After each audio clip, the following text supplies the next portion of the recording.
Hello! We're Lemon Knife. We're back with 60 through 51.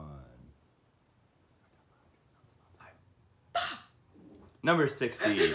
Compared to what? By Les McCann and Eddie Harris and potentially other people. Some other people, they're not labeled. Yes. This is Those poor people. a weirdo outlier on my list. It's kind of a jazz rock jam, 9 minutes long, from the late 60s. Pretty rock and jazz song, yeah. Yeah, it's got some great piano, kind of like pounding stuff, and it's got like Pounding stuff, very pounding- technical yep. term. And then it's also got this great delivery by a very intense guy. I'm actually not sure which one of those he Les is. McCann, I Les think. McCann, okay, yeah, and he's kind of doing some lyrics and doing a big like, compared to what? It's very jazz punk suddenly. Yep. The way you just did it. No, no, he's I get you. intense, He is yeah. intense. Intense All right, people are what's good. your number 60? Speaking of intense things, we're hearing about a guy who spoke in class that one time. His name is Jeremy. And it's, it's a happy little ditty about it's based on a true story about a kid who shot himself in front of his classmates. I say with a smile on my face, but no, really, Pearl Jam are great. Obviously, they're hometown heroes. Or at least Eddie Vedder is. I'm not actually sure who else is actually from Evanston. I think it might just be Eddie Vedder, but I don't care. So yeah, good thing to come out of the Chicago suburbs. And his vocals are top tier here, I think, and the rest of the band really goes well with kind of that central intensity that keeps building in Vedder's voice. Great build until he's like just breaking into that. Yeah, it's just like he's relaying the story, but he's also kind of breaking down over it. It's really, it's kind of beautiful, and in the way that many things are not actually beautiful, but beautiful. All right, my number 59 is Cross-Eyed and Painless, the Talking Heads, specifically the live version. I did not write the live in parentheses. Sorry. That's no problem. Very important. Off of Stop Making Sense, so it's just kind of a great, jittery, high energy. Too much coffee delivery. Too much coffee delivery, and just the band in general are just very wired. And then it's just kind of a great ending, kind of jams, very heavy drumming. In which David Byrne was given more coffee behind Yep. the sentence. Great stuff. Oh yeah. All right, number 59. This is kind of a fun one. It's do you wanna? Really, it should be do you wanna go? Yeah, Franz Ferdinand. It's strange. They're like, for a while there, I wasn't really thinking of them as that notable a band, but there's really not a band that's like sounded quite like them before or since. Like it's kind of like this post punk, where it's kind of taking stuff from new wave and it's kind of taking stuff from your danceable thousands music, kind of like your Block Party and things like that, and kind of blending them into this kind of danceable, somewhat bass-driven, angular guitar business with Snarky Vocal Man. Snarky, he's got a long Greek name. Snarky Vocal He's got a Man. long Greek name. Maybe you can turn that into something Greek. Amir doesn't care about other cultures, so it doesn't matter what it is. It's a very long, I can't remember it, literally. But yeah, good snarky song of making fun of the higher classes. Always good. All right, my number 58 is Excitable Boys, specifically a live version of Stand Down the There's the Fire by Warren Zevon.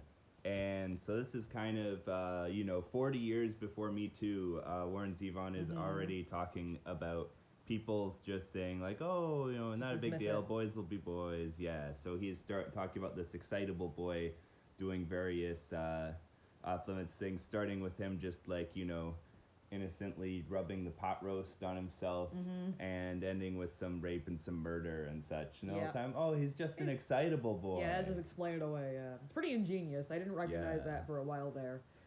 And then the live version in particular, because it combines that same thing with slightly more manic delivery and then also just some great guitar soloing and licks. Don't necessarily really tie into the message, but rock. It's always nice. But rock, you really like your Mania, don't you? What? You like it so much, you knocked me off the... Okay. It's my turn? Yep. Slightly less manic, we have September by Earth, Do Wind, you and remember? Do you remember it? You gotta know. Do you remember it? Do you? Do you remember it? Get out of here! Do you remember September? You better. Anyway, is. It's great. Earth, Wind, and Fire, fabulous sound, very funky, very dance funk. It's like not straight funk. It's like danceable, but it's not straight disco. It's like smack dab in between. I'd like That's it what I better love. if they had water. My number 57, speaking of my shirt, is In the Fade by Queens of the Stone Age. This is kind of a hypnotic number by them, very kind of like laid back and like dreamy almost. It's a Mark Lanigan vocal, Mark right? Lanigan vocal, yeah, That's and great. then like this great bass line going with kind of this placid like guitar. They kind of ebb and flow, right? Yeah, and then just great overall flow, structure. kind of- And no Third Eye Blind, never do that again. No, never again. I just wanted to, cut into that and say Worth saying, yeah. that was bad. Anything else, John? Nope. Okay. I polish it off with a Third Eye Blind poke. All right. You got some Semi-Charmed Life on your list. All right. Anyway, Are You Gonna Go My Way by Lenny Kravitz. I have to say it like that. You can't say that title any other way. It can't just be like, Are You Gonna Go My Way by Lenny Kravitz. Are You Gonna Go My Way by Lenny Kravitz. Yeah, Lenny Kravitz, really talented dude. A lot of his stuff is not quite my speed, but like this song is fantastic. It's just this instantly recognizable riff, just a very driving sound overall, good, energetic, everything. Right, my number 56 is Re-Education Through Labor, another title that's That's much gotta be better something. yelled out, although I don't think they actually say it in the song. So this is by Rise Against, and this is a kind of, I think it's set, it's set in some kind of future dystopia, and it's, like political rising up, and it just has a great ebb and flow. The main riff is fantastic. There's like two separate big build-ups with the intro and the bridge building back in, and just a great song, great like kind of anthem of punch you. And punch the screen, the apparently. oppressors. Yeah, the oppressors in the screen. Punch Apple. This is an iPhone. Punch Apple! That's what you get for deleting our previous attempt at this video. Yeah! Punch Apple! Yeah, by the way, there was a previous attempt. Sorry for the delay. Anyway.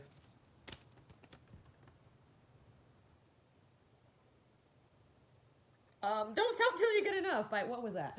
I just forgot what Were I was you going stopping to... until you got enough? Number 55 is... We already discussed that anyway, so... is Everybody Wants to Rule the World by Tears for Fears. We've got a classic 80s hit. This kind of is similar, gives a similar mood to like In the Fade. It's this kind of like slightly depressed but like calming, like things are going to be okay kind of vibe to it. I'd say it's a little happier than In the Fade, or happier sounding. It's not really that happy of a song, is it? When you think about it. Yeah, and It's like, I'm not sure what the ultimate message of it is. it's like, welcome to your life. There's no turning back. Even while you sleep, we will find you. You say that in a different way. It becomes like a creepy death metal. We will find you. I'm sure that's been done. Well, you can find out on some YouTube, I'm sure. Anyway, next up we have Gethsemane. I don't even think that word's said in the song. Don't you notice? Now it is. Oh, okay. But it's not that song. Gethsemane. As he kind of trails off because he's not really sure he wants to do that. But anyway, this song in question actually is not... It might actually be right after that, which would make sense. It's just Jesus chilling. Jesus is chilling in the garden. But no, Jesus is actually... Oh man, having a beer. No, he's actually really, really having it rough in the garden because he's like, God... Yo man, they're out of beer. They're out of beer, and I don't really know if I want to die. And I might die if I don't have my beer. But if I die, give me some beer. No, but he's talking to God. And it's a solo, because God's not answering. Maybe he is, I don't know. It doesn't seem like he is, given how intense the whole thing gets. But anyway, obviously killer vocal performance from any Jesus you're listening to. But any Jesus you're listening to. The originator was Ian Gillan of the great Deep Purple, one of the best rock voices we've had. And then I grew up with the movie version, so Ted Neely does a killer job with this as well. So, yeah. Well done, Jesus. Good old Jesus. All right. My number 54 is Dream World by Midnight Oil. Bit different. Yes. This is kind of just, it's great, like, chimey riff, some great harmonies on the chorus, and just kind of a nice, nice straightforward political rocker. If you can, I'd go with the live version off Screamin' Blue, though we couldn't actually even find that on Spotify when putting it together. So that's when the studio is only about 10% worse. Still Only a about great 10%, song. yeah. Only 10%, no big deal. So yeah, number 54, and I would also go with the acoustic live version if you can, is Drowned by the old Blue. Yeah, this comes in two very good, very different versions. It comes with the studio version off Quadrophenia, which is, fully produced, Roger Daltrey on vocals, I'm drowned! big piano and electric guitars and big Keith Moon rumble rolls and yeah, pretty much like that. And it's a nice little reprise of 515 with the trumpet and the bass and at the same time. That's not what a bass looks like. That's not that's an upright, no. And then there's the upright ox. And then there's the live version, which I personally am a big fan of. That's just Pete Townsend with his acoustic guitar, and I got to witness this live, and we both did, but cool. I got to see it live for the first time, and it was very, very striking. It was very screen. It's very honest and raw, and a very different feel. So that's the version we have on the playlist. My number 53 is Tournament of Hearts by the Weakerthans. A tournament of hearts. Different song. Yes. This is one that's kind of, it's one of those like kind of inexplicable songs where whenever I hear it, I can't kind of help but like sing along with it. It's just like very infectious. Mm-hmm. It's very energetic, very kind of just cleverly written, even if it mainly involves curling metaphors. I forgive it. I forgive the Canucks. Thank you, Canucks, for giving us this. When you when you get the urge to sing along, does it start with an earthquake? What's your number 52? Number 52. How these get? Oh, 53. 53. Yeah. How these wait? It was so bad we had to skip your number 53. Oh, we would have skipped foreplay long time. We don't want that.